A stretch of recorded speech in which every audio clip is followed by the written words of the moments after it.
The cold hit Penelope Anders like a physical blow the moment she stepped outside the soddy, but the fire was dying, and there was no choice in the matter. She wrapped her threadbare shawl tighter around her shoulders and pushed into the blinding white wall of snow that had descended on the Kansas prairie like a curse from an angry god. The blizzard had started 3 hours ago, and already the world had disappeared into a howling void where earth met sky in one endless sheet of white. Her father had been dead 2 weeks now, buried in the half-frozen ground behind their small homestead just outside Wichita. The consumption had taken him slowly, then all at once, leaving Penelope alone on their claim with winter closing in like the jaws of a trap. She was 22 years old and had never felt so utterly isolated in her entire life. The woodpile was only 30 yards from the door, but it might as well have been a mile. The wind drove ice crystals into her face like tiny needles, and she could barely see her own hands in front of her. Penelope knew she should have brought the wood in earlier, should have prepared better, but grief had a way of making everything else seem unimportant. Now she was paying the price for her inattention. She stumbled forward, counting steps in her head. 20, 25. Had she gone too far? Panic fluttered in her chest like a trapped bird. People died in weather like this, froze solid not 10 feet from their own front doors because they lost their way in the white madness. She turned, trying to see the soddy, but there was nothing. Just white, just cold. Just the howling wind that seemed to laugh at her foolishness. Penelope's foot caught on something solid and she went down hard, her hands plunging into snow so cold it burned. But beneath the snow she felt wood, blessed wood, and she nearly sobbed with relief. The woodpile, she had found it. Her fingers, already numb, scrambled to gather pieces, but she could barely feel what she was holding. The cold was working its way through her thin dress and worn boots, settling into her bones. She managed to gather an armload of wood, clutching it to her chest, but when she turned around, the world spun. Which way was the house? She had turned around twice, maybe 3 times. The wind pushed her one direction, then another. Terror, real and sharp, cut through the cold fog in her mind. She was going to die out here, freeze to death with her father's house probably in sight if only she could see through this cursed snow. Penelope forced herself to move, to pick a direction and commit to it. If she stood still, she was certainly dead. At least movement gave her a chance. The wood was heavy in her arms, and she thought about dropping it, but without it, she would freeze in the house anyway. Her father had always said she was stubborn as a mule, and that stubborn streak was all that kept her moving through the screaming wind. She did not hear the horse, could not have heard anything over the roar of the storm, but suddenly, there was a massive dark shape looming out of the white, and then strong hands grabbed her arms. Penelope tried to scream, but the wind tore the sound away. She was being lifted, pulled upward, and the wood tumbled from her frozen grip. "I've got you," a man's voice said near her ear, rough and deep. "Stop fighting me." She found herself pulled up onto a horse, settled in front of a solid male body that blocked the worst of the wind. An arm like an iron bar wrapped around her waist, holding her firmly against a chest that radiated warmth even through layers of coat and clothing. The horse moved beneath them, and she felt the man shift, heard him make a sound that might have been a curse or a prayer. "Where is your place?" He shouted against her ear. Penelope tried to point, but her arm would not cooperate. Her whole body was shaking now, violent tremors she could not control. "Sadi," she managed through chattering teeth. 30 yards. From where, she could not answer, could not think. The cold had taken her words, her thoughts, everything but the sensation of shaking and the blessed warmth of the man holding her. "Hell," the man muttered, and then the horse was moving faster. The man was leaning down over her, his face so close she could feel the warmth of his breath against her frozen cheek. "Stay with me," he commanded. "Do you hear me? Stay awake." Penelope tried to obey, but the darkness was so inviting, so much warmer than the terrible cold. She felt herself drifting, and then the man shook her, hard enough to snap her back to awareness. "I said stay awake, damn it." She wanted to tell him to stop cursing, that it was unbecoming, but her tongue felt thick and useless. The horse kept moving, and the man kept talking to her, his voice a rough anchor in the storm. She was not sure how long they rode. Time had lost all meaning, stretching and compressing in strange ways. Then suddenly, there was a structure looming out of the white, darker and more solid than the soddy she had left. The man dismounted in one fluid motion, pulling her down with him. Her legs would not hold her, but he caught her easily, swinging her up into his arms like she weighed nothing at all. "Get the door," he shouted, and Penelope realized with dim surprise that there was someone else there, another shape moving through the snow. The door swung open and blessed warmth poured out, and then they were inside and the howling of the wind became muffled and distant. The man did not put her down. He carried her straight toward a large stone fireplace where flames danced and crackled. Only then did he lower her, settling her into a chair so close to the fire she could feel the heat beating against her frozen skin. "Get those wet things off her," the man ordered, and Penelope looked up to see an older woman, gray-haired and capable-looking, already moving toward her. "She is half frozen. We need blankets, hot water if you have got it." "I will see to her, Nathan," the woman said briskly. "You go tend your horse before the poor beast freezes in this hell storm." Nathan. The man's name was Nathan. Penelope tried to focus on his face to see her rescuer clearly, but her vision kept blurring. She had an impression of height, of broad shoulders, of dark hair plastered to a strong, featured face. Then he was gone, back out into the storm, and the woman was tugging at Penelope's shawl with efficient fingers. "Let us get you dry, girl," the woman said, not unkindly. "You are shaking like a leaf in a gale. What in heaven's name were you doing out in this weather?" "Firewood," Penelope managed. "Needed firewood." The woman made a disapproving sound in her throat, but said nothing more as she worked to remove Penelope's wet outer garments. Someone else appeared, a younger woman carrying blankets and a steaming kettle. Between them, they stripped Penelope down to her chemise and wrapped her in thick wool blankets, then pressed a cup of hot liquid into her shaking hands. "Drink," the older woman ordered.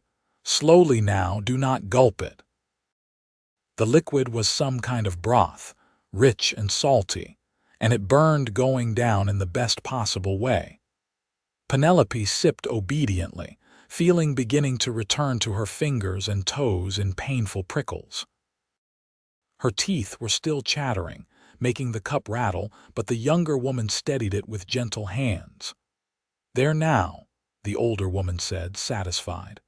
"The color is coming back to your face. Another few minutes in that storm and we would have been burying you come spring thaw." The brutal truth of the words hit Penelope hard, and suddenly she was crying, hot tears spilling down her cheeks. She would have died out there. Would have frozen to death stumbling blind in the snow, would have left her father's dream of their homestead to fall back into the hands of the land office. Would have simply ceased to exist, another forgotten soul claimed by the harsh prairie. "Hush now," the younger woman said softly, taking the cup from Penelope's shaking hands and setting it aside. "You are safe now. You are alive." The door opened again and cold air swirled in, making the fire dance. Nathan entered, snow covering him from head to foot, making him look like some kind of frost giant from a fairy tale. He stamped his boots and shook off the worst of the snow, then crossed to the fire with long strides. Now, with warmth seeping back into her body and her vision clearing, Penelope could see him properly. He was tall, easily over 6 feet, with a lean, muscular build evident even through his heavy winter coat. His face was weathered and tanned, the face of a man who spent his life outdoors, with strong features and eyes so dark they looked almost black in the firelight. He might have been 30, perhaps a year or two older, with the self-assured bearing of a man comfortable in his own skin. "How is she?" he asked, his gaze moving to Penelope with an intensity that made her breath catch. "She will live," the older woman said. "Thanks to you finding her when you did. Few more minutes and it would have been a different story." Nathan nodded, his dark eyes never leaving Penelope's face. "What is your name, Penelope Anders?" she said, pleased that her voice sounded almost normal now. "Miss Penelope Anders." "Nathan Norris," he said, inclining his head slightly. "This is Mrs. Cooper, my housekeeper, and her daughter Jane. You are at the Double N Ranch, about 3 miles northeast of your place." 3 miles? Penelope stared at him in shock. "But I was only supposed to be 30 yards from my door." "The wind turned you around," Nathan said simply. "Happens all the time in storms like this. You were walking in circles when I found you, heading farther from your place with every step. Another few minutes and you would have been too far gone for anyone to save." The words sent a chill through her that had nothing to do with the cold. "Mrs. Cooper made a sympathetic noise and tucked the blankets more firmly around Penelope's shoulders. "Well, she is here now, and that is what matters," the housekeeper said firmly. "She will stay here until this storm passes and not a moment before. I will not have anyone venturing out in that devil's breath. Do you hear me, Nathan Norris?" A smile flickered across Nathan's hard face, softening it remarkably. "Yes, madam. I hear you loud and clear." "Good. Now get out of those wet things before you catch your death. Jane, go help him while I see to our guest." As Nathan moved away, shedding his heavy coat, Penelope found herself watching him with an interest that surprised her. She had been too preoccupied with grief and survival these past weeks to think about men or anything else beyond getting through each day. But there was something about Nathan Norris that drew her eye, something solid and capable and undeniably masculine. "He is a good man, Mrs. Cooper said quietly, following Penelope's gaze with knowing eyes. "Saved my life and Jane's 3 years back when our wagon broke down in a storm much like this one.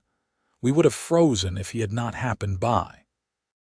He brought us here, gave us work and a roof over our heads, and has treated us like family ever since." "He makes a habit of rescuing people then," Penelope said, trying for lightness. "Only the ones foolish enough to be out in blizzards," Mrs. Cooper replied, but there was warmth in her tone. "Now drink up the rest of that broth, and then we will get some proper food in you. You are thin as a rail, girl." Penelope obeyed, sipping the cooling broth while her eyes wandered around the main room of the ranch house. It was larger and better built than she had expected, with solid log walls chinked against the wind and multiple rooms leading off the central space. The furniture was simple but well made, and everything was clean and well maintained. Whoever Nathan Norris was, he was no dirt-poor homesteader scratching out a living on a marginal claim. Nathan returned wearing dry clothes, his dark hair still damp and curling slightly at his collar. He had changed into a plain work shirt and trousers, and without the heavy winter gear, Penelope could see the lean strength in his frame, the easy way he moved. He caught her looking and raised an eyebrow, a hint of amusement in those dark eyes. Penelope felt heat rise in her cheeks and looked away quickly, suddenly very aware that she was sitting in a strange man's house, wearing nothing but her chemise under the blankets. It was improper, wildly improper, but then again, dying of cold would have been considerably worse than any breach of propriety. "I should explain," she said, needing to fill the silence, "about why I was out there. My father passed 2 weeks ago. I have been managing on my own since then, and I let the firewood supply get too low. I thought I had time before the storm hit in earnest. Your father was Harold Anders, Nathan asked, and at Penelope's surprised nod he continued, I knew him slightly. Good man. I am sorry for your loss. Thank you. The words were automatic, something she had said dozens of times in the past 2 weeks to the few neighbors who had come to pay their respects. But hearing them from Nathan, from this man who had pulled her from certain death, they seemed to carry more weight. You have been managing the homestead alone? Mrs. Cooper asked, concern creasing her weathered face. That is no work for a young woman by herself, especially not in winter. I can manage, Penelope said, lifting her chin with a touch of the stubbornness her father had always teased her about. My father taught me well. I know how to work the land, how to care for the animals. I can make it through the winter and prove up the claim come spring. Nathan and Mrs. Cooper exchanged a look that Penelope could not quite interpret. Then Nathan pulled up a chair and sat down, his posture relaxed, but his gaze intent.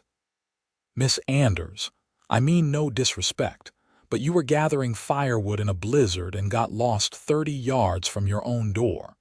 That does not speak to being prepared for a Kansas winter on your own. Anger flared in Penelope's chest, hot and defensive. I was distracted. I have been grieving. That does not mean I am incapable. I did not say you were incapable, Nathan replied evenly. I said you are alone and unprepared. There is a difference. This storm is going to last at least another day, maybe 2. What condition is your soddy going to be in when you get back? Do you have enough food laid by? Enough feed for your animals? Enough wood even if you had managed to get back with what you were carrying? Each question was like a small blow because Penelope knew the answers and knew they were inadequate. She had been so consumed with grief, with the simple act of surviving day to day, that she had not properly prepared for the hard winter everyone had been predicting. Her stores were low, her woodpile was nearly exhausted, and she was desperately behind on the work that needed doing before the deep cold set in. I will manage, she repeated, but the words sounded hollow even to her own ears. Perhaps, Nathan said, still in that infuriatingly reasonable tone. Or perhaps you will freeze or starve, or simply give up and head back east come spring and your father's claim will be forfeit. Is that what he would have wanted? That is not fair, Penelope said, her voice breaking slightly. You do not know what he wanted. I know he wanted you alive, Nathan said bluntly. And I know you will not be if you keep on as you have been. The truth of it sat heavy in the room, undeniable and bitter. Penelope looked down at her hands, still wrapped around the empty cup, and felt the weight of her situation pressing down on her. She was alone, underprepared, and winter had barely begun. Even if she survived this storm, there would be others. Even if she made it through winter, there was all the spring work to do alone, the proving of the claim, the building of a real life on this harsh land. What would you suggest then? She asked quietly, not looking up. The silence stretched long enough that Penelope finally raised her eyes. Nathan was watching her with an expression she could not read, something thoughtful and assessing but not unkind. Stay here, he said finally. Through the winter at least, Mrs. Cooper and Jane could use the help and you would be safe and warm and fed. Come spring, if you still want to prove up your father's claim, I will help you do it. I will provide the labor and materials you need to make it viable. No strings attached, no debt owed. Consider it a kindness from one neighbor to another. It was a generous offer, almost impossibly generous, and Penelope's first instinct was to refuse. She did not take charity, did not want to be beholden to anyone, especially not to a man who made her feel flustered and off balance in ways she did not fully understand. But pride was a cold comfort when you were freezing to death, and stubborn independence meant nothing if you did not survive to enjoy it. "Why would you do that?" she asked, searching his face for ulterior motives. "You do not know me." "I could be lazy or dishonest or any number of things that would make me a burden rather than a help." A hint of a smile touched Nathan's lips. "Call it an instinct. You walked into a blizzard to gather firewood rather than let your fire go out. You have been managing alone for 2 weeks rather than give up and go back east to whatever family you might have there. That tells me you have spine and determination. The rest we can work out as we go." "I do have family back east," Penelope admitted. "An uncle in Pennsylvania who wrote after my father died, offering me a home. But my father came west to build something, to claim land of his own, and I want to honor that. I want to see his dream through." "Then stay," Nathan said simply. "Let us help you get through the winter, and come spring, you can go back to your claim with a real chance of making it work." Penelope looked at Mrs. Cooper, who nodded encouragingly. "It would be good to have another young woman around," the housekeeper said. "Jane and I can always use an extra pair of hands, and heaven knows this place is big enough." Nathan built it larger than he needed, planning for the future. Planning for a family, Penelope thought, understanding the unspoken words. Nathan Norris was a rancher with land and prospects, exactly the kind of man who should be married with children by now. That he was not suggested either a tragedy in his past or an unwillingness to settle down. Either way, it was none of her business. "I accept," Penelope said, the words coming out before she could second-guess herself. "And I thank you, Mr. Norris. You have saved my life twice in one day, first from the storm and now from my own stubborn foolishness." "Nathan," he said, that slight smile appearing again, "if you are going to be staying under my roof, we might as well dispense with the formalities." "Penelope, then," she replied, and felt something shift between them, some invisible barrier lowering. The storm raged for 2 more days, just as Nathan had predicted. The world outside the ranch house windows was a screaming white void where snow piled in drifts taller than a man, and the temperature dropped so low that water left in a cup overnight froze solid. Inside, though, the ranch house was warm and surprisingly comfortable. Mrs. Cooper found clothes for Penelope to wear, practical work dresses that had belonged to Jane, but were a reasonable fit with a few quick adjustments. It felt strange to be wearing another woman's clothes, to be living in another man's house, but the alternative was freezing to death in her own soddy. So Penelope swallowed her pride and adapted. She made herself useful, helping Mrs. Cooper with the cooking and cleaning, mending torn clothing, and doing the dozens of small tasks that kept a household running. Jane was a sweet girl of 19, cheerful and talkative, and she chattered away happily as they worked, filling Penelope in on the rhythms of life at the Double N. Nathan, she learned, was from Texas originally, had come north 5 years ago with a small herd and big ambitions. He had claimed land, built his ranch house and outbuildings, and slowly built up his stock through careful management and hard work. He employed 2 ranch hands, brothers named Jack and Tom Morrison, who lived in the bunkhouse and helped with the cattle. They were out checking on the herd when Nathan had found Penelope and would be holed up in one of the line shacks until the storm passed. "Nathan worries about them," Jane confided as they worked together preparing dinner on the second day. "But the Morrison brothers know what they are doing. They will keep the cattle bunched and wait out the storm. Nathan trained them well." Penelope had seen little of Nathan himself during those 2 days. He was constantly busy, checking on the horses in the barn, making sure the outbuildings were secure, keeping the pathways clear enough to move between structures. When he did come inside, He was quiet and preoccupied, eating quickly and then returning to his work. But she felt his presence even when he was not there, felt the way his absence changed the energy in the room.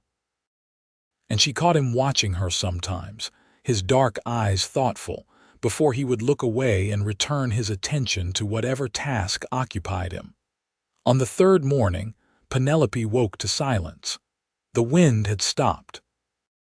She rose quickly, shivering in the cold air of the bedroom she shared with Jane, and moved to the window. The world outside was transformed, buried under feet of fresh snow that sparkled in the pale morning sunlight. The sky was clear, a hard blue dome overhead, and the air had that peculiar crystalline quality that comes after a major storm. She dressed quickly and made her way to the main room, where she found Nathan already up, standing by the window with a cup of coffee in his hand. He turned as she entered, and something in his expression made her breath catch. "Storm is over," he said unnecessarily. "I will ride out to your place this morning, see what condition it is in." "I should come with you," Penelope said immediately. Nathan shook his head. "The snow is deep and the going will be hard. No sense in both of us struggling through it when I can assess the situation and report back." "It is my place," Penelope insisted, moving closer. "I need to see it for myself." They stood there in the early morning light, wheels clashing silently until Nathan finally nodded. "All right, but we go on horseback and you ride with me. I am not risking you getting separated in snow this deep." The memory of being pulled onto his horse, of sitting in front of him with his arm around her waist, made Penelope's cheeks warm. But she nodded agreement and went to find the heavy coat and boots Mrs. Cooper had lent her. An hour later, they were mounted on Nathan's big bay gelding, with Penelope sitting sideways in front of Nathan as he controlled the horse. It was an intimate position, her body pressed against his for balance, his arms steady around her waist. The horse plunged through snow that came nearly to its belly, making slow but steady progress across the transformed landscape. "Your place is that way," Nathan said, pointing. "Maybe another mile and a half," Penelope nodded, not trusting her voice. She was acutely aware of Nathan's body against hers, of the solid strength in the arm holding her secure, of the warmth radiating from him in the cold morning air. This was madness, this awareness, this attraction to a man she barely knew. But her body did not seem to care about propriety or common sense. They rode in silence, the only sounds the labored breathing of the horse and the soft crunch of snow under its hooves. As they drew closer to her homestead, Penelope felt dread building in her stomach. What would they find? Had the soddy collapsed under the weight of the snow? Had her few animals survived? When the small structure finally came into view, her heart sank. Snow had drifted against the north wall nearly to the roofline, and one of the small windows had blown in, leaving the interior exposed to the elements. The lean-to where she kept her 2 goats and 3 chickens had partially collapsed, and there was no sign of movement from within. "Oh no," Penelope whispered. Nathan guided the horse closer, then dismounted and lifted Penelope down. The snow was well above her knees, and she would have fallen if Nathan had not kept a steadying hand on her arm. Together they waded to the lean-to, and Penelope felt tears sting her eyes at what they found. The goats were dead, frozen in the corner where they had huddled together for warmth. The chickens were also gone, their small bodies scattered and stiff. These animals had been her livelihood, her source of milk and eggs through the long winter, and now they were gone.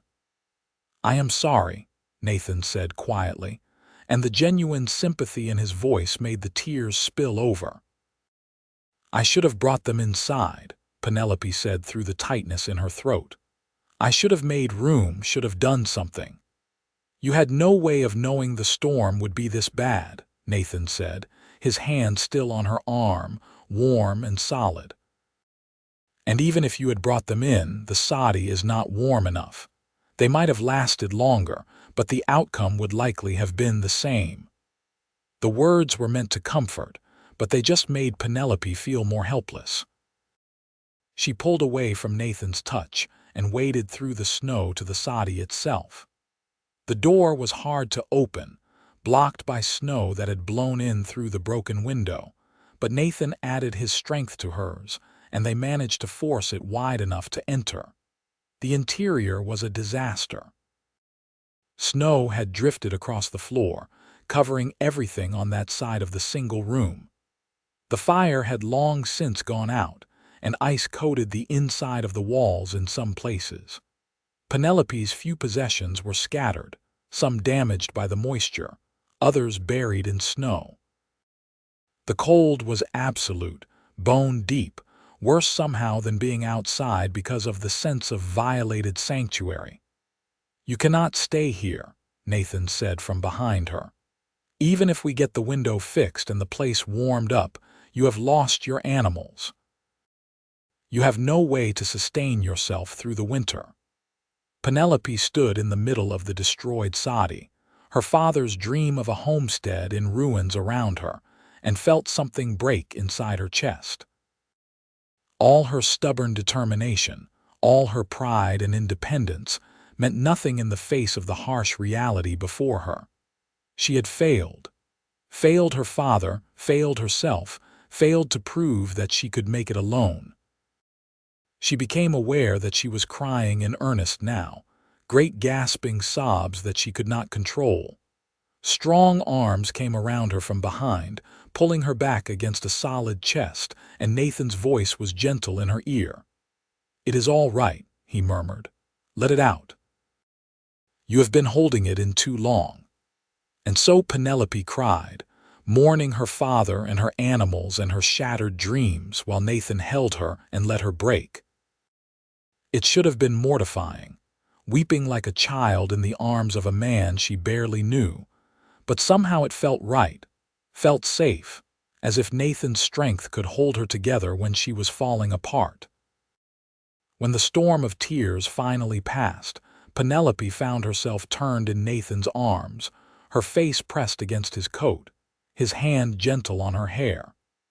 She could feel the steady beat of his heart under her cheek, could smell the scent of him, leather and wood smoke and something essentially male. "I have failed," she whispered into his coat. "I could not even make it 2 weeks on my own." "You did not fail," Nathan said firmly. "The land failed you, this winter failed you, fate failed you. But you yourself, Penelope Anders, have not failed. You are still here, you are still fighting. That takes a strength most people do not have." She pulled back slightly to look up at him, and found his dark eyes looking down at her with an intensity that made her breath catch. They were standing so close, his arms still around her, and she could see flecks of amber in his dark irises, could see the slight shadow of stubble on his jaw. "Come back to the ranch," Nathan said softly. "Not as a guest or a charity case, but as someone with a place there. Help Mrs. Cooper and Jane, contribute your share, and in the spring we will decide together what to do about this place. Maybe we can make it work, maybe we cannot, but you do not have to face it alone anymore. Why are you being so kind to me?" Penelope asked, the question that had been bothering her for days finally finding voice. "What do you get out of this?" Nathan was quiet for a long moment, his gaze searching her face. Then he said very simply, "Maybe I am tired of being alone. Maybe having someone else under my roof, who understands what it is to fight for something, makes the place feel less empty. Or maybe I just cannot stand the thought of you freezing to death in this soddy when I have a warm house and room to spare." It was not a declaration of love, not even really a declaration of interest, but there was something in his eyes that made Penelope's heart beat faster. Something that suggested he saw her as more than just a neighbor in need of help. "All right," she whispered. "I will come back. And I will earn my keep," I promise you that." "I know you will," Nathan said, and the small smile that touched his lips transformed his serious face into something warmer, more approachable. "Now let us gather what we can salvage of your things and get back before Mrs. Cooper decides we have frozen to death out here."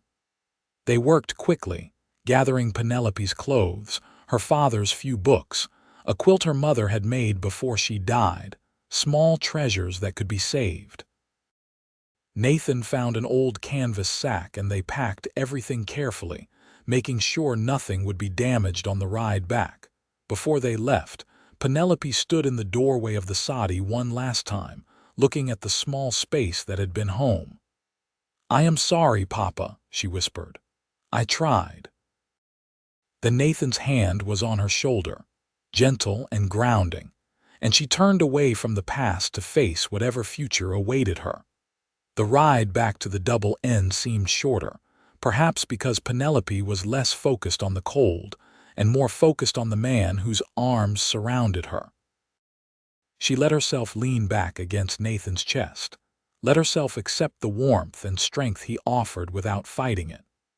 The stubborn independence that had driven her for so long was exhausted, worn down by grief and cold and the harsh realities of survival. When they arrived at the ranch house, Mrs. Cooper took one look at Penelope's face and swept her inside without questions, settling her by the fire with hot tea and gentle words. Nathan disappeared to tend the horse, and by the time he returned, Penelope had composed herself. The tears dried and the worst of the despair pushed back down where it belonged. That evening, as they sat around the table for dinner, Nathan laid out a simple plan. Penelope would stay through the winter as one of the household, contributing her labor to the general running of the ranch. In the spring, they would assess her claim and decide whether it was viable to continue or better to let it go.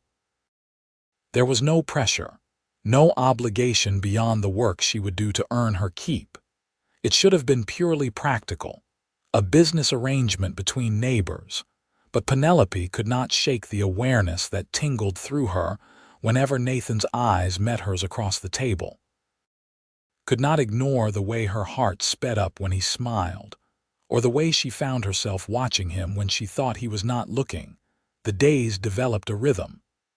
Penelope rose early, helping Mrs. Cooper prepare breakfast for the household. After the meal, there was cleaning, mending, cooking, and the 1,000 small tasks that kept a ranch running. Sometimes Nathan would appear during the day, stamping snow from his boots and bringing cold air in with him, and Penelope would feel her pulse quicken at his presence. The Morrison brothers returned 2 days after the storm, cold and tired, but with news that the cattle had weathered the blizzard better than expected. They were good men, Penelope learned, hardworking and loyal to Nathan, and they treated her with easy respect that made her feel more like a member of the household than a stranger imposed on their routine. Winter deepened, settling over the Kansas prairie with fierce determination. There were more storms, though none as severe as the one that had nearly killed Penelope, and the work of keeping the ranch running continued regardless of the weather. Penelope threw herself into it, determined to prove her worth, to show Nathan and Mrs. Cooper that their faith in her was not misplaced. But more than that, she found herself settling into the life of the ranch in ways she had not expected. She enjoyed the company of Mrs. Cooper and Jane, enjoyed the sense of purpose that came from contributing to something larger than just her own survival. And she enjoyed, more than she wanted to admit, the quiet evenings when the work was done and she could sit by the fire while Nathan read aloud from one of his books. He had a good reading voice, deep and steady, and he chose material carefully, adventure stories and poetry that transported them all from the cold Kansas winter to far-off places and different times. Penelope found herself watching him during these sessions, studying the planes of his face in the firelight, The way his long fingers held the book, the rare smile that would appear when he came across a particularly amusing passage. She was falling for him, she realized with a mixture of excitement and terror. Falling for Nathan Norris with his quiet strength and unexpected kindness, his serious demeanor that hid a dry wit, his steady presence that made her feel safe in ways she had not felt since before her father died. It was foolish, probably, to let her heart become engaged when their arrangement was temporary and practical. But her heart seemed to have ideas of its own. One evening in late January, nearly 2 months after Nathan had pulled her onto his horse and saved her life, Penelope was helping Mrs. Cooper in the kitchen after dinner when the older woman spoke up. "He watches you, you know," Mrs. Cooper said quietly, her hands busy with the dishes. Penelope felt her cheeks warm. "I do not know what you mean." Mrs. Cooper gave her a knowing look. "Do not play coy with me, girl. Nathan watches you the way a man watches a woman he is interested in, and you watch him right back. I am just saying, there are worse things than two people finding comfort in each other during a hard winter." "He has never said anything," Penelope protested weakly. "Nathan is not much for words," Mrs. Cooper replied. "He is a man of actions, but if you are waiting for him to declare himself, you might be waiting a long time. He is cautious, our Nathan. Been hurt before and is not eager to put his heart on the line again." Penelope absorbed this information, curiosity warring with propriety. "What happened?" Mrs. Cooper hesitated, then seemed to decide that Penelope had a right to know. "There was a woman in Texas before he came north. An engagement that ended badly when the woman decided a wealthier rancher was a better prospect. It taught Nathan not to trust easily, not to believe in pretty words and promises. He is a good man with a good heart, but that heart has some scars on it." The information explained so much. The way Nathan held himself slightly apart, the careful way he seemed to measure every word and action. It made Penelope's own growing feelings more complicated because she understood now that Nathan would not be easily won, would not easily trust that she wanted him for himself rather than for the security he represented. "I do not want his money," Penelope said quietly. "Or his land or his position, I just want him." Mrs. Cooper smiled, the expression warm and approving. "I know that, dear. And I think Nathan is starting to know it too. Just be patient with him, and maybe let him see that you feel something more than gratitude." The opportunity came a week later, during a brief thaw that turned the snow to slush, and made everyone in the household slightly restless with cabin fever.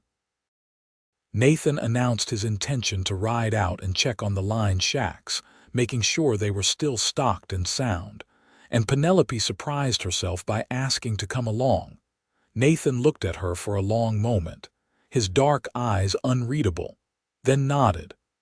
"The riding will not be easy."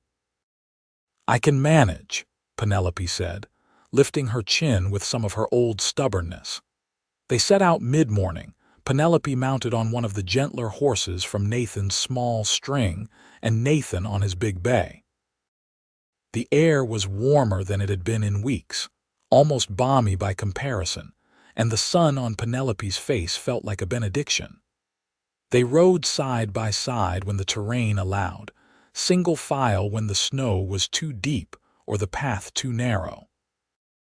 Nathan pointed out landmarks as they rode, explaining the boundaries of his land, the best grazing areas, the places where the cattle liked to shelter. He spoke more freely out here than he did in the house, as if the open space loosened something in him, and Penelope treasured every word, every glimpse into the man beneath the careful exterior. They reached the first line shack by early afternoon, a small but solid structure tucked into a sheltered valley. Nathan dismounted and helped Penelope down, his hands strong and sure on her waist, lingering a moment longer than strictly necessary. Their eyes met and held, and Penelope felt the air between them charge with possibility. Inside, the line shack was cold but dry, stocked with basic supplies and firewood.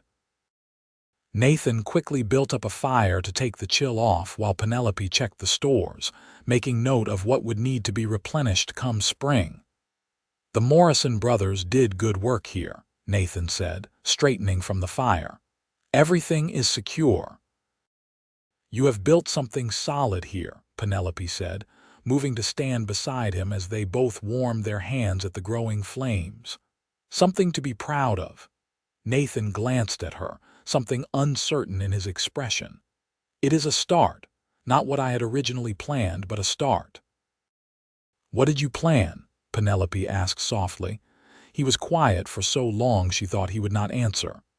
Then he said, "I had plans for a bigger spread, a bigger house, plans for a family for the future, but life has a way of changing plans." "Life also has a way of offering new possibilities," Penelope said, gathering her courage. "New chances when the old plans fail." Nathan turned to face her fully, his dark eyes searching hers. "Penelope, I need to ask you something, and I need you to answer honestly." Her heart was beating so hard she was sure he could hear it. "All right. Why did you want to come with me today? And do not say it was just to get out of the house."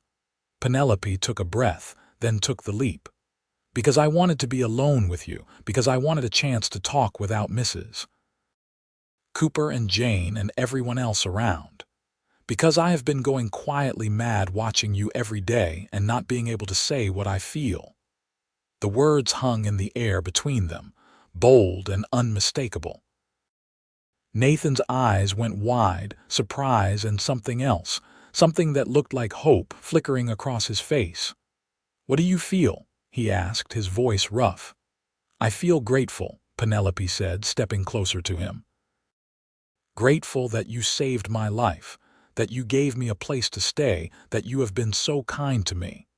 But more than that, Nathan, I feel drawn to you. I feel alive in a way I have not felt since before my father died. I feel like maybe the future could be something more than just surviving if you were part of it." Nathan reached out slowly, as if giving her time to pull away, and cupped her face in his hand. His palm was warm and slightly rough from work, his touch infinitely gentle. "I have been trying not to feel this way," he admitted. "Trying to keep my distance, to do the right thing. You came to me for help, and I did not want to take advantage of that, did not want you to feel obligated or pressured." "I do not feel obligated," Penelope said, reaching up to cover his hand with hers. "I feel hopeful. I feel like maybe we could be something good together." "I am not an easy man," Nathan warned. "I am stubborn and set in my ways. I have been alone a long time, and I am probably too cautious, too slow to trust. I do not have flowery words or grand gestures."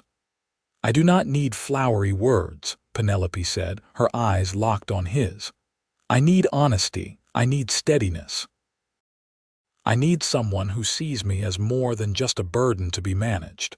And I think, Nathan Norris, that you might need someone who sees past your walls to the good man underneath." For a moment, Nathan just looked at her, his dark eyes full of emotions she could not quite name. Then he lowered his head slowly, giving her every opportunity to pull away, and kissed her.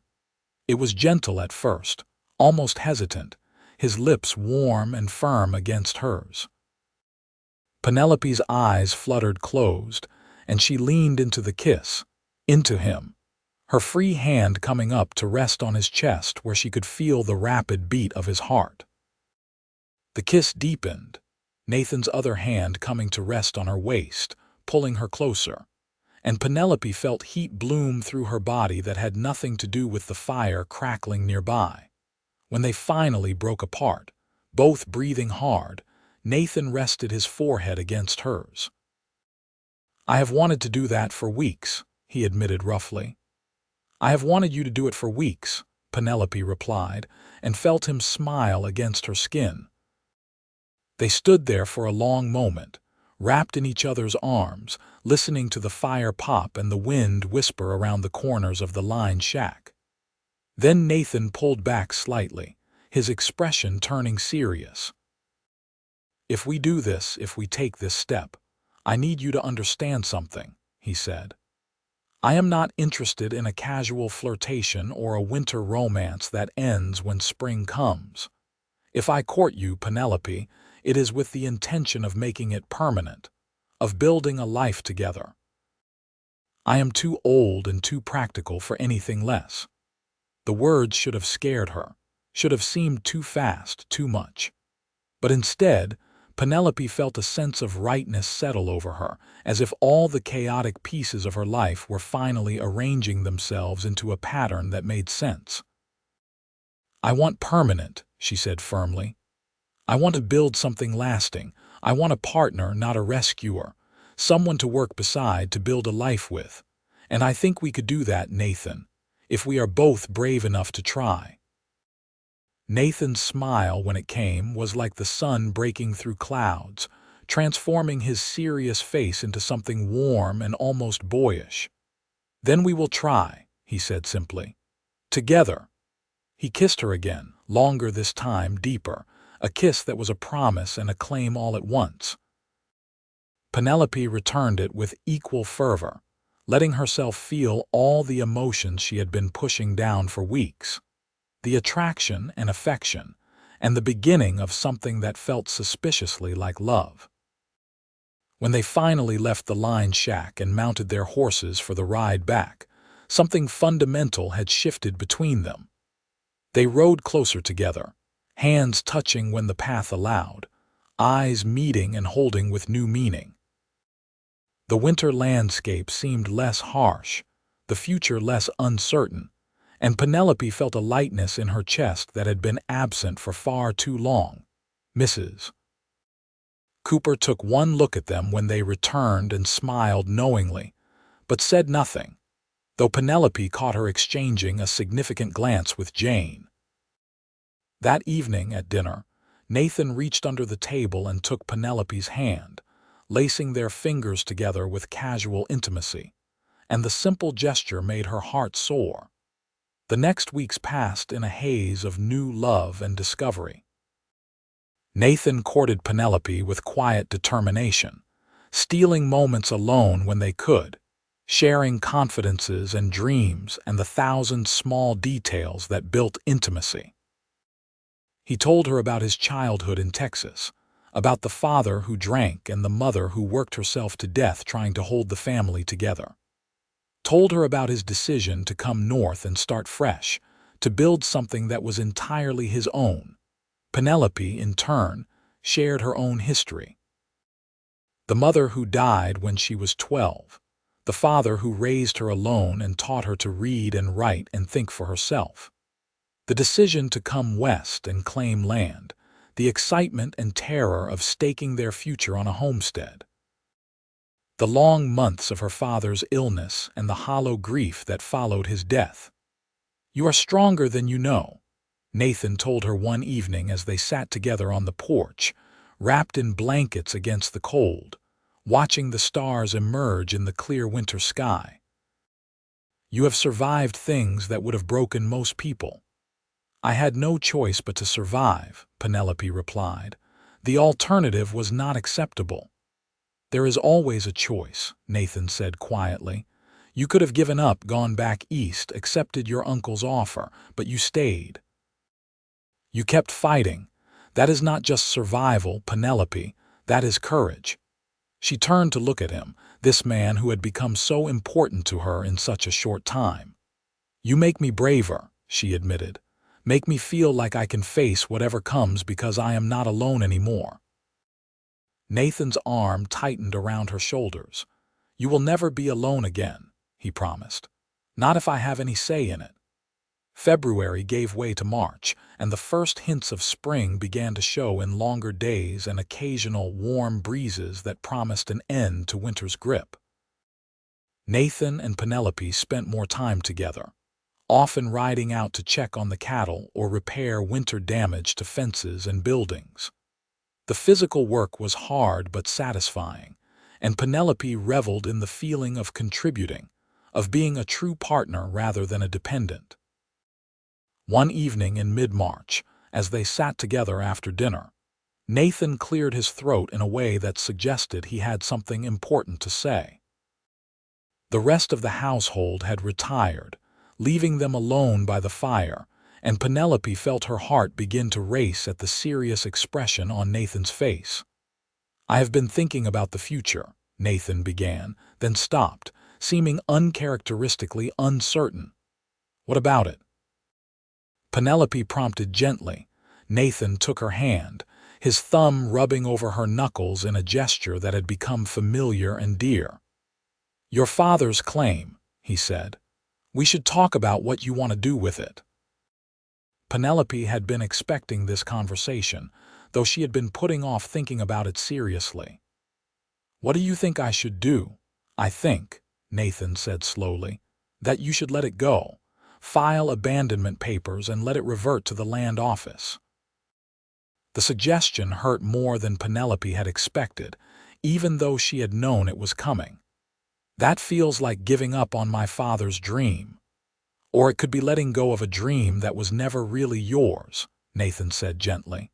"Penelope, be honest with yourself. Did you ever really want to be a homesteader, or were you trying to honor your father's memory by continuing what he started?" The question struck deep, because Penelope had asked herself the same thing in the dark watches of the night. The truth was complicated. She had loved her father and wanted to honor his legacy, but the life of a solitary homesteader held no real appeal. What she wanted was what she had found here at the Double N, a home, a family, a purpose that was about more than just surviving. "What if I let it go?" she asked quietly. "What then?" Nathan took a breath, and Penelope saw vulnerability flash across his face there and gone in an instant. "Then maybe you could consider making this your home, permanently, as my wife." The words hung in the air, simple and profound. Penelope's breath caught and her eyes flew to Nathan's face, searching for any sign of doubt or uncertainty. She found none, just steady determination and something that looked very much like love. "Are you asking me to marry you?" she whispered. "I am," Nathan confirmed. "I know it has not been long, and maybe you think it is too soon, but I know my own mind, Penelope. I know I want to wake up next to you every morning and work beside you every day and build a future together. I am not a romantic man, and I cannot offer you poetry or grand gestures, but I can offer you a home, a partnership, and a heart that is yours if you want it." Tears sprang to Penelope's eyes, but they were good tears, happy tears, tears of joy and relief and overwhelming emotion. "Yes," she said, the word coming out choked but clear. "Yes, Nathan, I will marry you. I want all of that, the home and the partnership and especially your heart." Nathan pulled her into his arms, holding her tight, and Penelope felt something settle deep in her soul, a sense of rightness and belonging that she had not felt since before her father died. They kissed, long and deep and sweet, a kiss that was a promise and a beginning. "We will do it properly," Nathan murmured against her hair. "A real wedding with a preacher and witnesses. Mrs. Cooper will insist on it." Penelope laughed, the sound slightly watery. "Mrs. Cooper will be insufferable with her satisfaction at being right." "She usually is," Nathan agreed, and she could hear the smile in his voice. They sat together in front of the fire, wrapped in each other's arms, making quiet plans for their future. They would marry as soon as it could be arranged, probably in April when the weather improved enough for travel to town. Penelope would formally abandon her father's claim, letting go of that burden. They would expand the ranch house slightly, add another room or two for the family they both wanted. "How many children do you want?" Penelope asked, the question that would have been impossibly forward a few months ago now feeling perfectly natural. "As many as we are blessed with," Nathan replied. "Though I hope for at least 2 or 3, I grew up an only child and it was lonely. I want our children to have siblings." "I want that too," Penelope agreed, imagining the house filled with the sound of children's laughter, with the chaos and joy of a growing family. It was a beautiful dream, and for the first time in a long time, she believed it could actually come true. When Mrs. Cooper emerged from her room the next morning and saw Nathan and Penelope sitting close together at the breakfast table, their hands intertwined on the tabletop, she smiled broadly. "Well, it is about time," she declared. "I was beginning to think I would have to lock you two in a room together until you worked things out." "We worked things out just fine on our own," Nathan replied, though his lips were twitching with suppressed amusement. "And we will be getting married as soon as we can arrange it." Jane squealed with delight and rushed over to embrace Penelope, chattering excitedly about wedding preparations and all the work that would need to be done. Mrs. Cooper was more reserved, but no less pleased, already planning menus and guest lists in her efficient way. The next weeks were a flurry of activity. Nathan rode into Wichita to speak with the preacher and arrange the wedding, bringing back fabric for a dress and other small luxuries that made Penelope feel cherished and valued. Mrs. Cooper and Jane threw themselves into preparations, cleaning and cooking and making sure everything would be perfect for the celebration. The Morrison brothers teased Nathan mercilessly about finally settling down, but their good wishes were genuine, and they offered to help with anything that needed doing. The few neighboring ranchers were invited, the small community coming together to celebrate the union. Penelope wrote to her uncle in Pennsylvania, informing him of her upcoming marriage and assuring him that she was happy and well cared for. She felt a twinge of guilt that she had not maintained better contact, but her uncle's response, when it came a few weeks later, was warm and congratulatory, relieved that she had found a good man and a secure future. She also filed the abandonment papers on her father's claim and felt a weight lift from her shoulders as she did so. It was not giving up, she realized, but rather letting go of a burden she had never been meant to carry alone. Her father had wanted her to be happy and secure, and she was honoring his memory better by building a life with Nathan than by struggling alone on a marginal homestead. The wedding took place on a beautiful April morning, with the prairie coming alive around them and the sky a brilliant blue overhead. The ceremony was held in Wichita's small church, with Penelope wearing a simple but lovely dress of pale blue calico and Nathan in his best suit, looking uncomfortable in the formal wear but incredibly handsome. As they stood before the preacher and exchanged their vows, Penelope felt the rightness of it settle into her bones. This was where she was meant to be, beside this man, building a life together. When Nathan slipped the simple gold band on her finger and kissed her, sealing their union, Penelope felt tears of joy slip down her cheeks. The celebration afterward was simple but heartfelt, with food and music and dancing that lasted well into the evening. The small community of ranchers and townspeople who had gathered to witness their marriage wished them well, offering advice and good-natured jokes about married life. As the sun set and the party began to wind down, Nathan pulled Penelope aside, leading her away from the crowd to a quiet spot where they could watch the stars emerge. "Happy?" he asked, pulling her close against his side. "Happier than I have been in a very long time," Penelope replied honestly. "Happier than I thought I could be when I was stumbling through that blizzard, certain I was going to die." "I am glad I found you that day," Nathan said quietly. "Glad I decided to check on that section of range despite the storm, if I had been even a few minutes later." "But you were not," Penelope said firmly, turning in his arms to face him. "You found me, you saved me, and now here we are, married, building a future. Some might call that fate." "I might be inclined to agree," Nathan said, and kissed her under the emerging stars. A kiss that was a promise and a celebration and the beginning of their life together. They returned to the Double Inn that night as husband and wife, and Penelope felt a sense of homecoming that went beyond the physical structure.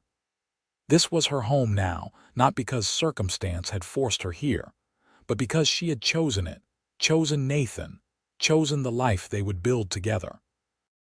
Their wedding night was tender and passionate, a revelation of physical intimacy that deepened the emotional bond already between them. Nathan was gentle and patient, making sure Penelope felt cherished and desired, and she responded with an enthusiasm that seemed to surprise and delight him. Afterward, lying in Nathan's arms in the darkness of their bedroom, Penelope felt complete in a way she had never experienced before. "I love you," she whispered, the words she had been holding back for weeks finally finding voice. Nathan's arms tightened around her. "I love you too," he replied, his voice rough with emotion. "I think I have loved you since the moment I pulled you onto my horse, half frozen and stubborn as a mule, refusing to let go of that firewood even though you could barely stand." Penelope laughed softly. "I thought you were going to let me freeze for being so foolish." "Never," Nathan said fiercely. "From that moment you were mine to protect. I just did not realize yet that you would also be mine to love." They fell asleep wrapped in each other's arms, the future stretching out before them full of promise and possibility. The years that followed were good ones, marked by hard work and steady growth. The Double N prospered under Nathan and Penelope's joint management, expanding gradually as they acquired more land and built up the herd. Penelope proved to be an astute businesswoman, keeping meticulous records and suggesting improvements that increased their profits. But more than the material success, their marriage thrived. They learned each other's rhythms, developed the comfortable intimacy that comes from shared work and shared dreams. They laughed together and occasionally argued, but the foundation of love and respect they had built weathered the small storms of daily life. Their first child, a son they named Thomas after Nathan's grandfather, was born in the winter of 1876, a year and a half after their wedding. Nathan was beside himself with joy and terror, pacing the floor while Mrs. Cooper and the doctor attended Penelope's labor. When he was finally allowed into the room to meet his son, the look of wonder on his face made all the pain of childbirth worthwhile. "He is perfect," Nathan whispered, holding the tiny bundle with infinite care. "Absolutely perfect," Penelope, exhausted but radiant, smiled up at her husband. "We made him together," she said softly. "Our son." Thomas was followed 2 years later by a daughter they named Mary, and then another son, James, 2 years after that. The house echoed with the sound of children's laughter, with the controlled chaos of a growing family, and Penelope could not imagine being happier. Mrs. Cooper stayed on, transitioning from housekeeper to beloved grandmother figure, doting on the children and running the household with the same efficiency she had always shown. Jane eventually married one of the Morrison brothers, settling on an adjacent piece of land and remaining close to the family that had become her own. Nathan proved to be a devoted father, patient and loving, teaching his children about the land and the cattle with the same care his father had failed to show him. Penelope watched him with their children and fell in love with him all over again, seeing the man he had become, the father he had chosen to be. On their 10th wedding anniversary, Nathan surprised Penelope by taking her on a trip back to the line shack where they had first confessed their feelings for each other. They left the children in Mrs. Cooper's capable care and rode out together, just the two of them, retracing the path they had taken that transformative day. The line shack was unchanged, still solid and well-maintained, and as they built a fire against the spring chill and settled in for the night, Penelope felt transported back in time to that moment of decision, of choosing love and hope over fear and solitude. "You ever regret it?" Nathan asked as they sat by the fire, his arm around her shoulders in a gesture that had become as natural as breathing. "Giving up your father's claim, marrying me, tying yourself to this life." Penelope turned to look at him, seeing the traces of silver beginning to appear in his dark hair, the lines around his eyes from years of squinting into the sun, the beloved face that had become as familiar as her own. "Never," she said firmly. "Not once, not for a single moment. You gave me more than I ever dreamed of having, Nathan. A home, a family, a partnership that makes me stronger and better. How could I regret any of that?"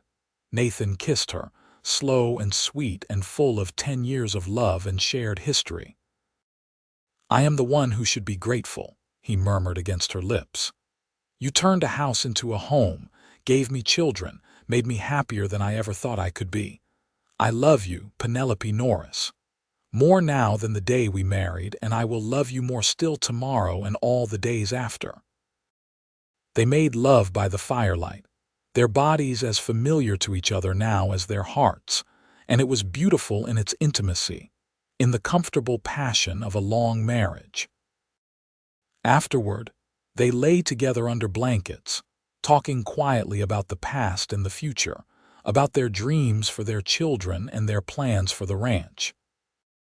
"Thomas wants to be a rancher like his father," Penelope said, thinking of their eldest son, now 9 years old and already showing signs of Nathan's determination and love for the land. "But Mary talks about being a teacher, and James is still too young to know what he wants." "Whatever they want to be, we will support them," Nathan said firmly. "I will not force my dreams on them the way some fathers do. They can choose their own paths." "You are a good father," Penelope said, not for the first time.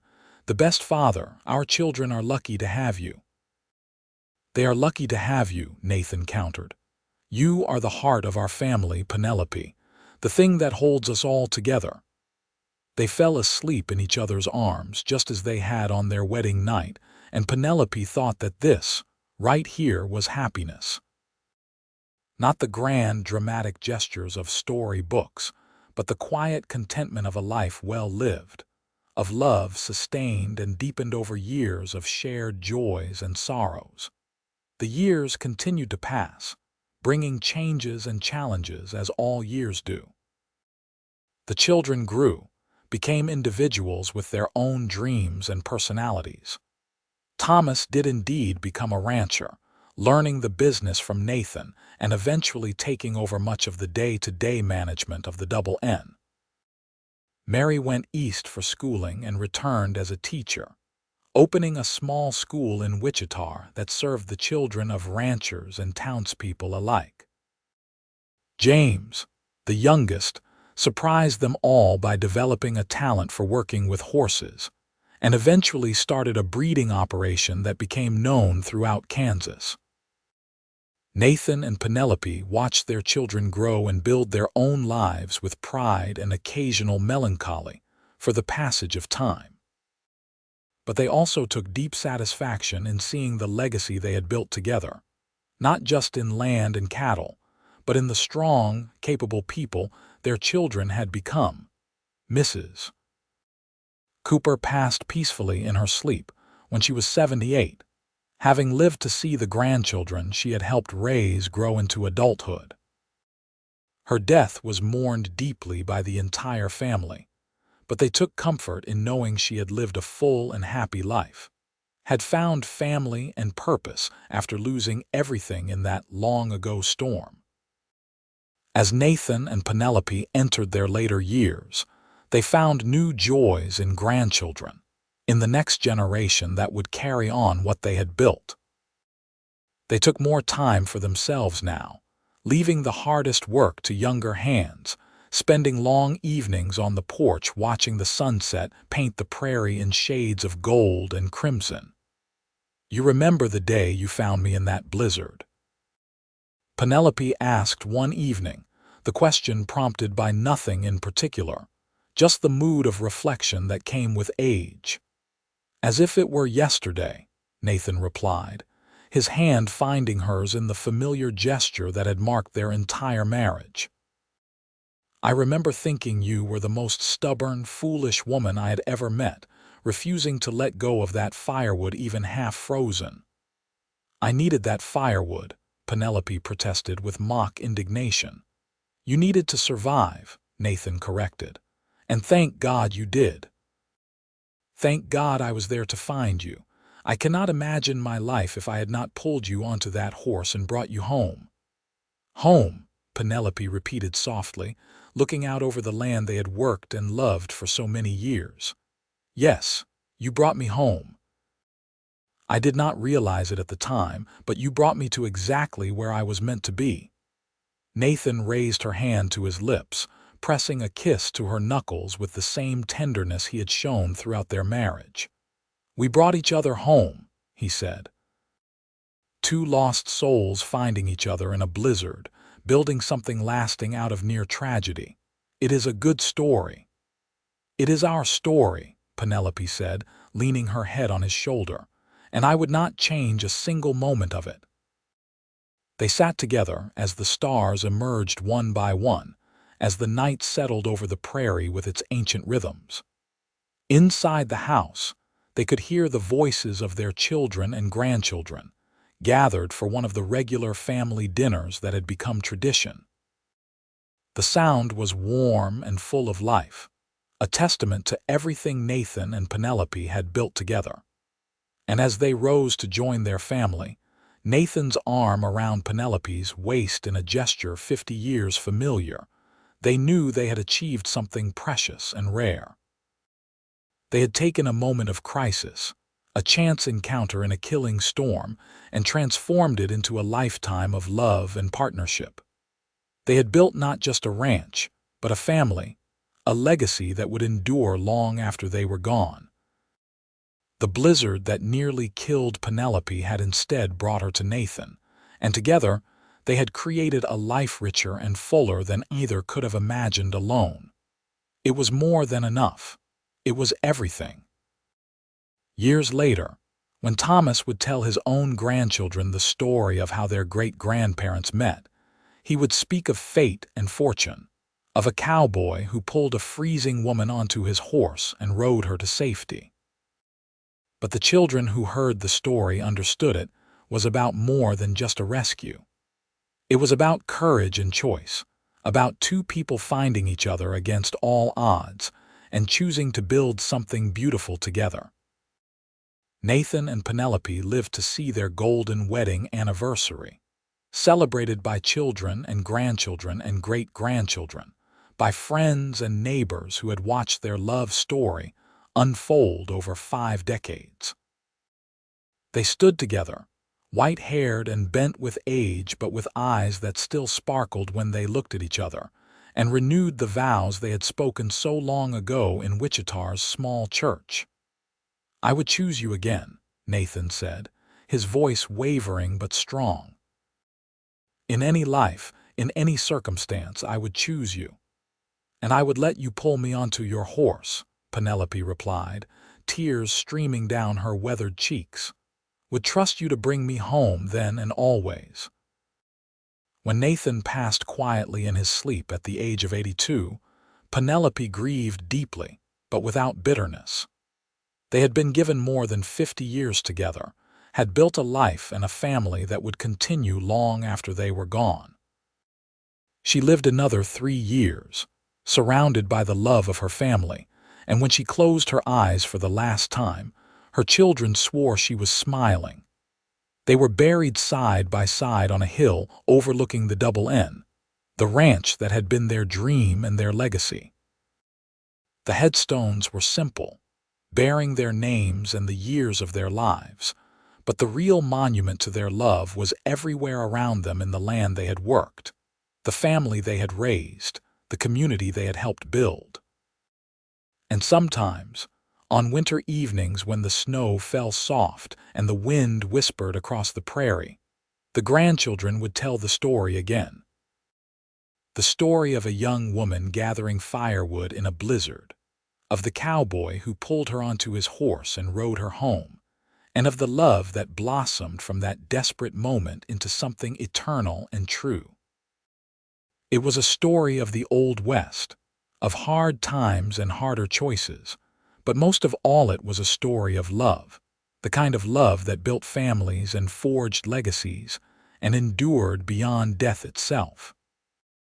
The double N continued for generations, passed down through the family, each generation adding their own chapter to the story while honoring the foundation Nathan and Penelope had laid. And though the world changed around it, though the wild frontier gave way to modern times, the ranch remained as a testament to what two people could build when they found each other, chose each other, and refused to let go. In the end, that was the real story. Not just the dramatic rescue in the blizzard, though that was where it began, but the 50 years that followed. The ordinary days and extraordinary moments, the children raised and challenges overcome, the quiet domestic happiness that was, in its way, more remarkable than any grand adventure. It was a love story in the truest sense, not because it was dramatic or tragic, but because it was real and lasting and true. And so the story ends where all the best stories end, with love triumphant, with a family flourishing, with two souls who found each other in the worst of circumstances and built a life together that would resonate through generations. The cowboy and the woman in the blizzard, brought together by chance and fate and choice, proving that sometimes the greatest adventures are not those of conflict and conquest, but of building a life and a love that endures. It was a proper ending, a good ending, the kind of ending that satisfied because it felt earned and true. Nathan and Penelope had lived and loved and left the world better than they found it. What more could any story ask?